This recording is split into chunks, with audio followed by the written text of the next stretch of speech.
We had a good one at Staples last night. The Warriors trailed the Clippers by as many as 23 points, but it turned out to be the largest deficit overcome in a win this season. Golden State ended the game on a 22-5 run with a 124-117 win. Steph Curry had his fourth 40-point performance this season. Here he is after that comeback win. This just shows the resiliency of this team on the road against a good Clippers team, down 23, to never feel like we're out of it, fight our way back, get within one. They go up by 10. You feel like you get deflated at that point, but we didn't. And just had confidence down the stretch and the maturity that we relied on starting last year and building and growing into this year. 13-0. Stephen A., how crucial was last night's win for the Warriors? I don't think it was crucial. I just think it's adding dressing, just adding icing to the cake that they already have and eat frequently against the Los Angeles Clippers. I just think it's one of those situations where, Blake Griffin ultimately said it correctly. It's not really a rivalry because the Warriors are simply having their way with the Clippers when it counts most. And that's what this comes down to right now. They're walking around as the reigning defending NBA champions. Last night, particularly in the fourth quarter, they were toying with the Los Angeles Clippers. They were having fun out there. That's the scary part about the Golden State Warriors right now. Steph Curry iced it up. I mean, when Chris Paul was absolutely displaying his greatness, going ballistic, when Steph Curry was on the bench in foul trouble, you just saw Steph Curry. You looked in his eyes and you knew that he was going to come out there and he was going to have something to say about the outcome of this game. He was not going to stand around and watch Chris Paul put on this show. Steph Curry showed why he's the league MVP. It wasn't because of his numbers. It wasn't because of the 40 or what have you. It was because you saw that he personalized the challenge that was standing in front of him, and he conducted himself accordingly. And then you saw the troops around him. They didn't just play role as spectators. They joined in on the party. Andre Iguodala, Harrison Barnes, Klay Thompson with that step back three, which was a beautiful shot on his part. You just saw these guys stepping. Draymond Green, even undersized, playing the five, being as feisty and competitive as he is, a Tom Izzo kind of guy. You just saw all of that and you just marveled at it, and you just said to yourself, with the Clippers, they have, what are you going to say after this? You're up on your home turf by 23 to the undefeated, reigning, defending NBA champions, and you have a 10-point lead with 5 minutes left, and you still end up losing that game. Primarily, again, DeAndre Jordan is a force defensively with his shot blocking, his rebounding, etc. But because he is the liability on the offensive end of the floor, not just with free throw shooting, but he can't score unless he's dunking, that puts more of the onus on Blake Griffin and Chris Paul. And then I'm looking at Blake Griffin. You embrace the double team. You're spinning through it. You're throwing up ill-advised shots. This dude is a tremendous player and a star in this league. But some of the decisions, you just found yourself mind-boggled. You can't afford to make those mistakes against the Golden State Warriors. The Clippers did. And the reason why the win, again, is more icing on the cake than anything else, is because the Golden State Warriors established what they already knew coming into this game. The Clippers are formidable. They are a team to be reckoned with. But they can't mess with the Warriors, period. And the Warriors showed that in L.A. at the Staples Center last night. A devastating, demoralizing loss for the Clippers. More of the same for the Warriors. So is it too early in this basketball season to say that the Warriors now own the Clippers psychologically? I would say so. I don't think it's too early for that, Skip. And the reason I don't say it's too early for that is because the only thing that could change that is DeAndre Jordan becoming a force. Yep. How can you become a force when you have no post moves and you can't shoot from the free throw line? Completely agree. Then it comes down to Blake and CP. You can't. I think they're owned right now. I completely agree, which is why it felt to me last night as if the Warriors actually enjoyed falling behind by 23 points with 9:22 left in the second quarter of that game, because they knew deep down they could come back on this team. And they knew deep down if they did come back and beat this team in its house, from 23 down would crush what's left of their confidence against the Warriors. And that's exactly what they began to do. And so we saw CP3 go from doubtful before the game, as we said on the show yesterday, to sure thing in the first quarter, right? He played, and boy, did he play. He makes 7 of his 7 shots in the first quarter, and it looked like the Clippers were going to roll at home. And then what started happening? To me, just as Steph Curry is shattering the mold at 6 feet 3 inches, slim, not all that physical, as the best player in the NBA. That little guy is the best player in the NBA.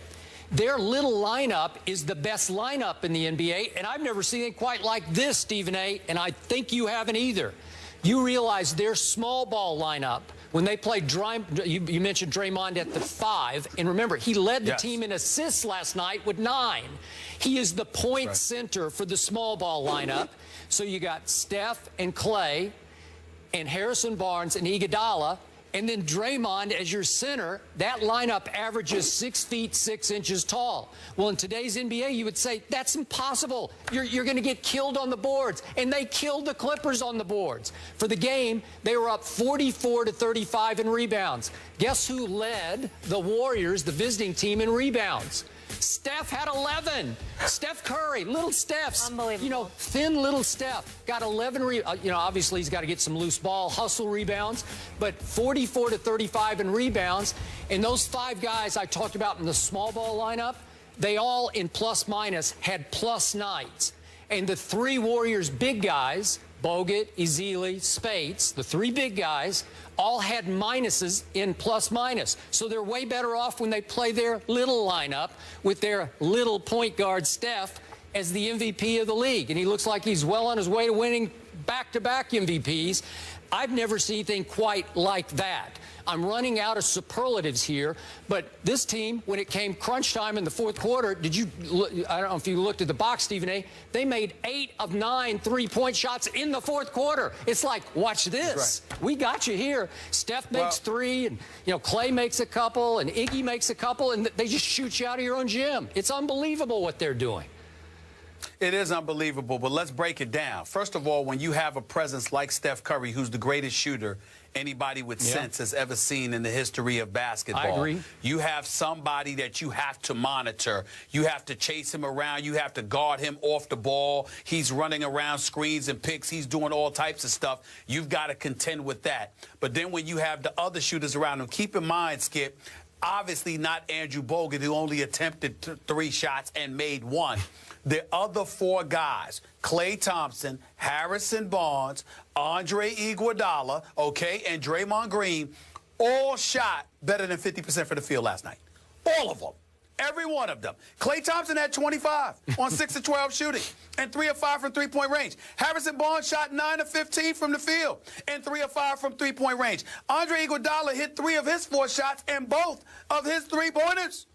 And Draymond Green hit 7 of 9 shots. So this level of marksmanship, now obviously they can shoot a little bit, but what helps is that a lot of their shots are open because of how well Steph Curry balls, not just as a shooter, but as a ball handler. You have to watch him so desperately that he ultimately gets a shot to the open man. And even when Draymond Green or somebody else has an open shot, because all eyes are on Curry, somebody else is open. So when they think that the assists are a little bit deceiving because it ain't that. Look, I can average 10 assists for the Golden State Warriors. Just give it to somebody when you walk past half court and watch them shoot. I mean, it's really that simple with these guys. I mean, they're that good in terms of shooting the basketball.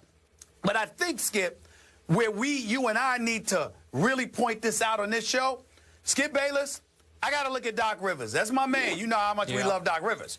But the 19-point lead that you gave up by getting outscored 49-9 in Game 6 of that Western Conference semifinals in L.A. Agree. You come back. You're here in the Staples Center. You got a 23-point lead against the reigning defending NBA champions who are undefeated. And they come back, and they're literally on the court, you know, just giggling as they're torturing you, creeping up on you. They were. And you have no answer. No. So Doc Rivers, I hate to say this, Doc Rivers has 1 or 2 choices. You're going to have to figure out a way to get more production from a DeAndre Jordan to take advantage of the inevitable mismatch his presence with Blake Griffin on the court would cause? Or you're going to have to make a trade and be able to go small to go up against Golden State. Because I'm here to tell you something right now. As presently constructed, the Los Angeles Clippers cannot beat the Golden State Warriors in a 7-game series. You have to you have to be able to go small at some point. So I'm not talking about Doc Rivers, the coach, because all you can do is design plays, draw plays, motivate these guys, but you can't play for them. But what you can do is you got to get the right personnel, because if you don't, like, look at the last play, Skip. I mean, you know, you got a situation where CP3's on fire, and he's giving up the ball, and then Blake Griffin is holding it for Jamal Crawford to come around, and then some ill-advised shot gets jacked up by somebody. It's like, wait a minute. Who's the hot hand? Who can you create a shot for? We know Golden State can do it. The Clippers can't right now against them. Against everybody else, maybe. Against the Warriors. Clippers ain't winning no title with the Warriors standing in their way. As presently constructed, Doc Rivers might need to make a trade in order to eclipse the Golden State Warriors. All right, since you went there, last quick point about Doc. I've always raved about Doc on this show. I've always put him right there we both have. With Popovich as one of the top couple of coaches in this league. I've had two basketball, NBA sources I've known for a long time. You know who they are. They're highly respected. And both have mentioned to me in the last week, you sure about Doc? Just like that. You sure about him? Yeah, I think I'm sure, because he beat Popovich last year in the first round of the playoffs. And I was impressed, man. Game 7, Staples, CP3, rose and shone in that game. I give it up. I've been critical of Chris also.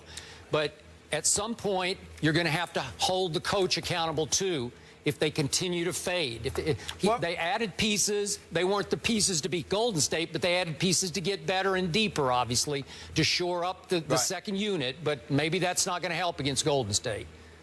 It's not going to help against Golden State. I mean, Josh Smith, I like Josh Smith.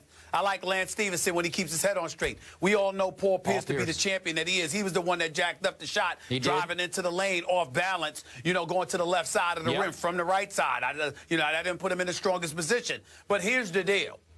That's a unit that can supplement your horses. They can't be your horses and beat Golden State. And so when you talk about Doc Rivers, I don't have any questions about Doc Rivers, the coach. Just like I have no questions about his assistants and Sam Cassell and Mike Woodson. Them brothers know what they're talking about. They know basketball. I agree. The problem I have with right now is, if anybody wants to question anything about Doc Rivers, it's Doc Rivers, the GM.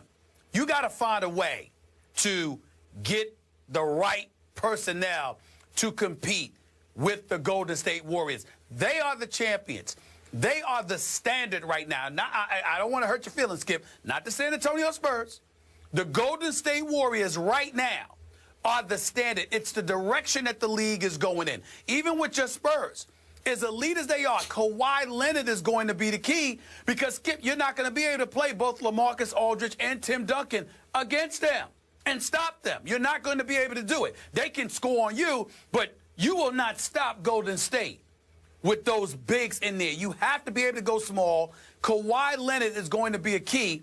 The Clippers don't have anybody like Kawhi Leonard. They don't have that guy that can score and can be a stopper. And that's your problem.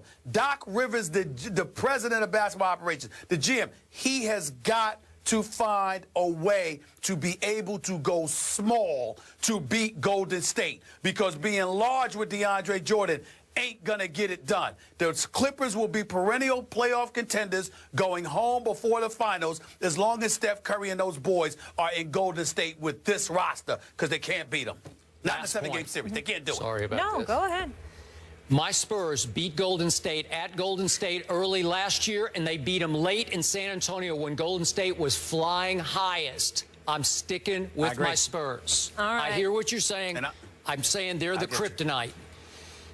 Okay. Speaking of Possibly. that golden You might be right. standard and that 13-0 tear, that hasn't happened in over a decade. The last time was 13 years ago. It was the Dallas Mavericks. So, again, just to put in perspective what they're doing.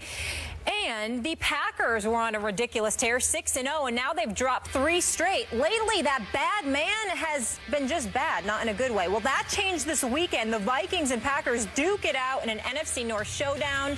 We'll get into it next.